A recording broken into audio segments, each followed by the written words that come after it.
বন্ধুরা, যারা তোমরা এখনও কেপিএস এর অ্যাডমিট কার্ডকে ডাউনলোড করোনি, তোমরা কিন্তু অবশ্যই খুব শীঘ্রই তোমাদের অ্যাডমিট কার্ডগুলোকে ডাউনলোড করে নাও। অফিসিয়াল ওয়েবসাইটে ভিজিট করে এখানে চলে আসবে তোমাদের রিক্রুটমেন্ট সেকশনে। তো এখানে তোমাদের অ্যাডমিট কার্ড, তো এখানে যেটা আছে ক্লিক করে নিয়ে এখানে তোমাদের অ্যাপ্লিকেশন নাম্বার, এখানে ডেট অফ বার্থ দিয়ে এখান থেকে তোমরা ডাউনলোড করে নেবে, সাবমিট করে ডাউনলোড করে নেবে। এরপরে যেটা আসে তোমাদের এই ভিডিওতে যেটা আমরা ডিসকাস করতে চলেছি, তো তোমরা এক্সাম হলে কীভাবে তোমরা তোমাদের টাইমটাকে ম্যানেজমেন্ট করতে পারবে, কারণ এক্সাম হলে তোমরা টোটাল 90 মিনিট সময় পাবে। এই 90 মিনিটের মধ্যে যেটা আছে তোমাদেরকে 100টি কোশ্চেনের সলিউশন করতে হবে। এবার দেখো, কনস্টেবলের ক্ষেত্রে সেটা কেপি কনস্টেবল বলো বা ডাব্লিউবিপি কনস্টেবল বলো, দুটোরই ক্ষেত্রে কিন্তু এইখানে কি আমাদের 60 মিনিট টাইম এই 100টা কোশ্চেন করতে। কোশ্চেন লেভেল যে খুব একটা যেটা আছে কনস্টেবল এবং এসআই এর মধ্যে অনেকটা ফারাক থাকে তা না, কিন্তু এখানে যেটা আছে কয়েকটা কোশ্চেন ধরে নাও যে বিশেষ করে টাইমটা লাগে কোন জায়গাতে, টাইম লাগে দুটো জায়গাতে, সেটা হলো গিয়ে আমাদের ম্যাথ এবং রিজনিং, এই দুটো পোর্শনেই টাইম লাগবে। আদার্স জিকে পোর্শনে কিন্তু তোমাদের কনস্টেবলের ক্ষেত্রেও যা তোমার টাইম প্রয়োজন, সেই এসআইয়ের ক্ষেত্রেও তোমাদের সেই একই সেম টাইম প্রয়োজন, কারণ সেখানে তোমাদের এমসিকিউ টাইপ অফ সেটি কোশ্চেন। কিন্তু যেটা আছে ম্যাথ এবং রিজনিং এই যেটা আছে তোমাদেরকে সলিউশন করতে লাগে। তো টাইম তোমাদের যেটা ম্যানেজমেন্ট করতে হবে সেটা এই দুই জায়গাতে। সর্বপ্রথম যেটা আছে তোমাদের আমি এক্সাম হল রিলেটেড অলরেডি অনেক কিছু ডিসকাস করে দিয়েছি, যে তোমাদের রিপোর্টিং টাইম যেটা আছে 8:30, এবং লাস্ট এন্ট্রি যেটা আছে এন্ট্রি লাস্ট দেওয়া হয়েছে কিন্তু 10:30। সেই জন্য এক্সাম ভ্যানুগুলোতে যেটা আছে তোমরা 10:30টার মধ্যে অবশ্যই যেটা আছে ঢুকে যাবে, কারণ অনেক স্কুল থাকবে যেখানে তোমাদের যেটা আছে 10:30টার পর আর যেটা আছে অ্যালাউ করবে না। তো সেটি তোমরা অবশ্যই মাথায় রাখবে। এবং তোমাদের ওএমআর শিট একটাই থাকবে, তোমাদের ওএমআর শিট, সেই ওএমআর শিটটা ফিল আপ সব থেকে বেশি যেটা প্রয়োজন তোমাদের সেটা হলো ওএমআর শিটটাকে ঠিকঠাকভাবে ফিল আপ করা। এবার ওএমআর শিটের ফিল আপের ক্ষেত্রে কিন্তু প্রতিবারেই কিছু না কিছু কিন্তু কেউ না কেউ যেটা আছে ভুল করে ফেলে, সেই জন্য যেটা আছে সেখানে যাতে কোনো কিছু ভুল না হয়। অ্যান্সার যেগুলো গোল করতে হয়, অ্যান্সারে যেই সমস্ত গোল জায়গাগুলো আছে সেখানে একটা অ্যান্সারের জায়গায় দুটো গোল হয়েছে সেটা আলাদা ব্যাপার, কিন্তু যদি তুমি এখানে তোমাদের নাম, রোল নাম্বার এগুলোর ক্ষেত্রে যদি ভুল করে ফেলো, সিরিয়াল নাম্বার এগুলোর ক্ষেত্রে যদি ভুল করে দাও, তাহলে কিন্তু যেটা আছে বাতিল হয়ে যাবে। আর একটা জিনিস খেয়াল রাখবে, ওএমআর শিটকে যখন তোমরা যখন তোমরা সলিউশন করবে, তখন ওএমআর শিটটাকে কোশ্চেন পেপারের কখনো নিচে রাখবে না, বা ওএমআর শিটটাকে যেটা আছে হাতের নিচে রাখবে না, সেটাকে পাশে রাখার চেষ্টা করবে। এবার ওএমআর শিট সলিউশন এক্সাম হলে কীভাবে অনেকেই যেটা আছে করে, এবার কোশ্চেন তুমি টিক করছো এবং সঙ্গে সঙ্গে প্রথম কোশ্চেনকে তুমি অ্যান্সার করলে সঙ্গে সঙ্গে যেটা আছে যে কোশ্চেনটা অ্যান্সার করলে সেটাকে গোল করলে, এই একটা পদ্ধতিতে করে অনেকে। অথবা কেউ যেটা আছে প্রথমে যেটা আছে যত কোশ্চেন আছে সবগুলো সলিউশন করে নিলে, মানে কোশ্চেন পেপারে সলিউশন করে নেওয়ার পরে সেখানে টিক মার্ক করে রাইট দিয়ে রাখলে, পরবর্তীতে যেটা আছে এক টাইমের মধ্যে সবগুলোকে গোল করলে। তো এইভাবে যদি তোমরা করে থাকো তাহলে তোমার কাছে কিন্তু হাতে সময় রাখতে লাগবে, এবং তোমার কাছে ঘড়ি তো রাখতে দেবে না, একদম সিম্পল ঘড়ি ছাড়া এমনি আদার্স কিন্তু ঘড়িকে রাখতে দেবে না। তো সেহেতু যেটা আছে স্যারের কাছ থেকে কিন্তু তোমরা শুনে নেবে যে আর কতক্ষণই সময় রয়েছে। কিন্তু আমি যেটা বেটার মনে করি, তুমি একটা করে কোশ্চেন সলিউশন করছো, সঙ্গে সঙ্গে যেটা আছে তুমি যে কোশ্চেনটা সলিউশন করলে সেটাকে যেটা আছে তুমি গোল করে নিলে, এভাবে যেটা আছে এগিয়ে চলবে।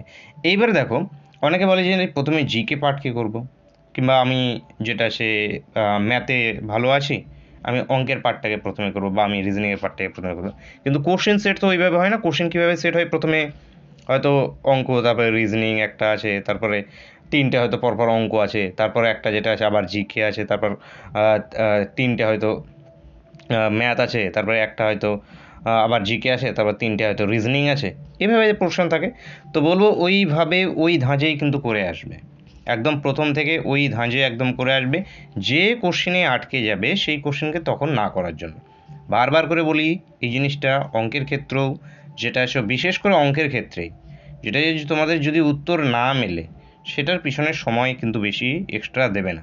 সময় যদি দিতেই হয় পরে শেষে দেবে, কোশ্চেন সব পর্যন্ত আগে চলে আসো, তারপরে ওই কোশ্চেনটাকে শুরু। অনেক ইজি কোশ্চেন এক্সাম হলে পারা যায় না, অনেক ইজি, কারণ একটা এক্সাম হলে আলাদা একটা টেনশন থাকে।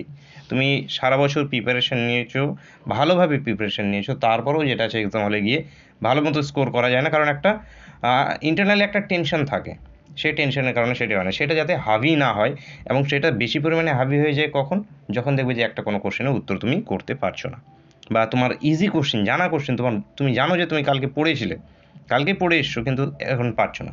তো এরকম ধরনের কখনো যদি হয়ে যায় তখন সেই কোশ্চেনটাকে স্কিপ করবে। তোমার কাছে টোটাল 100টা কোশ্চেন আছে। এই 100টা কোশ্চেনের মধ্যে যেটা তুমি ওটাকে স্কিপ করে এখন শেষ পর্যন্ত আসো আগে, তারপরেও যদি তোমার কাছে সময় বেঁচে যায় তারপরে সেটাতে যাবে। সবসময় বারবার করে সমস্ত কোশ্চেনকে যাতে তোমরা অ্যাটেন্ড করতে পারো। অ্যাটেন্ড করতে মানে কি, অ্যাটেন্ড মানে পড়তে পারো। এবার তুমি ঠিক করবে কি ভুল করবে বা উত্তর জানো কি জানো না সেটা আলাদা ব্যাপার, কিন্তু 1 থেকে 100 পর্যন্ত জানে তুমি পৌঁছাতে পারো, এটি কিন্তু মাথায় রাখবে। এবং এটি এসআইয়ের ক্ষেত্রে কিন্তু হয়ে যায়। এসআইয়ের ক্ষেত্রে কিন্তু তোমাদের কাছে 90 মিনিট সময় আছে এবং যথেষ্ট সময়। এটা একটা 90 মিনিটটা কিন্তু যথেষ্ট সময়, কারণ তোমার জিকে করতে ম্যাক্সিমাম এভাবে বলা যায় না যে জিকে করতে 20 মিনিট টাইম লাগে, ম্যাথ করতে এত মিনিট টাইম লাগে, কারণ তোমাদের সিকোয়েন্সে থাকে না যেহেতু। যদি এটা সিকোয়েন্সে থাকতো সেটা আলাদা ব্যাপার। সেজন্য এটা আমি বলবো না যে তোমার জিকে করতে 20 মিনিট সময় লাগবে বা ম্যাথ করতে যেটা আছে তোমার 45 মিনিট সময় লাগবে। সেখানে তোমার কমও লাগতে পারে। কিছু কিছু ম্যাথের কোশ্চেন তোমার ইজিলি তাড়াতাড়ি সলিউশন হয়ে যাবে, কিছুগুলোতে ক্যালকুলেশন থাকবে। এবং এসে তোমাদেরকে প্রিভিয়াস ইয়ারের সেটাও আমি তোমাদের সলিউশন করিয়েছি, সেখানেও তো তোমরা দেখেছো যে ক্যালকুলেশন আছে একটু হলো। এসে কিছুই না, জাস্ট একটু শুধু ক্যালকুলেশন বেশি থাকবে। একটু তোমাকে স্পিডলি যদি ক্যালকুলেশন করতে পারো তাহলে তাড়াতাড়ি সলিউশন করতে পারবে। এই জিনিসটা মাথায় রাখবে। যেগুলো জিনিস ইজি সব থেকে আছে সেগুলোকে আগে দরকার হয় সলিউশন করে নেবে, কারণ তোমাকে 100 পাওয়ার প্রয়োজন নেই। 100 মানে কি 200 নম্বর, 200 প্রয়োজন। আমি তোমাদেরকে আগেও বলেছি যে 145 বা 140 থেকে 150 একটি ভালো স্কোর। তুমি যদি 70+ অ্যাটেন্ড করে আসতে পারো, মানে একদম প্রপার অ্যাটেন্ড বলতে কি 70+ সঠিক। তুমি অ্যাটেন্ড 80+ করে আসো না, কারণ 90+ করে আসো, কিন্তু সঠিক দরকার আমার কত 70+। একদম যেন 100% অ্যাকুরেট হয় 70+। এই জিনিসটা মাথায় রাখবে। 70+ কিন্তু 100% অ্যাকুরেট কিন্তু রাখতে হবে। সেই জন্য এখন যে লাস্ট যে ক্লাসগুলো হয়ে গেছে সেগুলো একটু করে রিভিশন আকারে ক্লাসগুলোকে অবশ্যই দেখে নেবে। অধ্যায়ভিত্তিক যে ক্লাসগুলো আছে সেই ক্লাসগুলো লাস্ট তোমাদের লেডি কনস্টেবল এক্সাম হয়ে গেল। লেডি কনস্টেবল এক্সামে দুদিন আগে যেই সমস্ত রিজনিংগুলোকে করিয়েছিলাম সেখান থেকে অনেকগুলো কোশ্চেন কিন্তু কমন আছে। একটা কোশ্চেন হুবহু কমন এসেছিলো, ফার্স্ট কোশ্চেনটাই যেটা আছে কমন ছিল সেখানে। তো এই যে টাইপ অফ কোশ্চেনগুলো আমি তোমাদেরকে করাচ্ছি, এই টাইপ অফ কোশ্চেন কিন্তু তোমাদের এক্সামে 100% অবশ্যই জিজ্ঞেস করা হবে। সেই জন্য সেই রেগুলার ক্লাসগুলোকে মেনটেন করে কিন্তু অ্যাটেন্ড করতে হবে। সামনের ডেগুলোতে তোমাদের কিন্তু নতুন কিন্তু ডাব্লিউবিপির কিন্তু ভ্যাকান্সি আসতে চলেছে, 12,000+ ভ্যাকান্সির মতো কিন্তু আসতে চলেছে।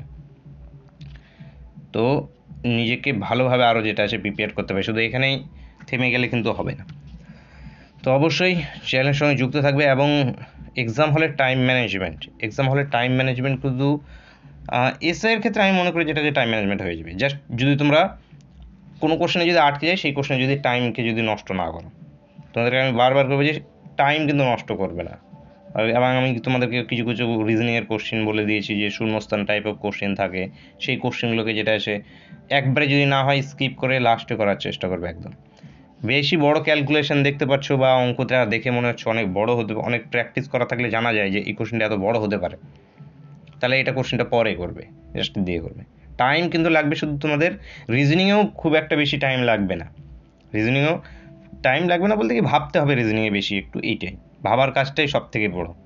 যে ভাববো কী হয়, যে একটা জাস্ট একটা সিম্পলি যদি একটা সিরিজ দিয়ে দেয় এখানে যেটা আছে 2, 9, 3, 11, 7 এরকম করে একটা সিরিজ দিয়ে দিল, এরপরে দিয়ে দিল কোশ্চেন মার্ক, তখন যেটা আছে এখানে কিন্তু ভাবতে লাগবে। এই ভাবার কিছুটা একটু টাইম লাগে। তো যেগুলো ইজি টাইপের আছে সেগুলো প্রথমে ইজি টাইপগুলোকে সলিউশন করে নেবে, তারপরে যেটা আছে যেগুলো একটু এই টাইপের থাকবে সেগুলো করবে। তোমাদেরকে আমি আগেও বলেছি যে 40 থেকে 50টা কোশ্চেন বা তারও বেশি, ধরে নাও যে 50 থেকে 60টা কোশ্চেন মোটামুটি ইজি লেভেলের থাকবে, মোটামুটি কিন্তু ইজি লেভেলের থাকবে।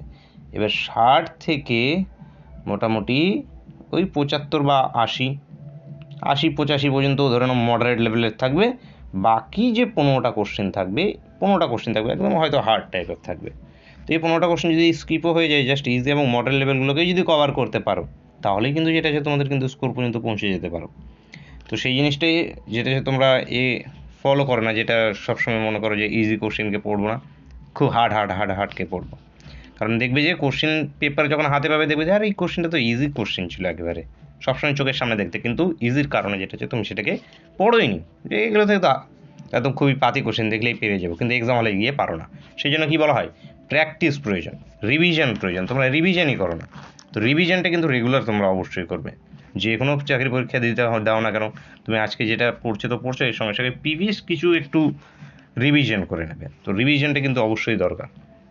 তো এই ভিডিওতে এই সমস্ত কিছু আলোচনায় থাকছে। ভিডিওটা ইউজফুল মনে হলে অবশ্যই একটি লাইক করবে, বন্ধুদের সঙ্গে শেয়ার করতে ভুলবে না, এবং চ্যানেলে প্রথমবার ভিজিট করলে তো অবশ্যই সাবস্ক্রাইব করে নেবে। Thank you for watching.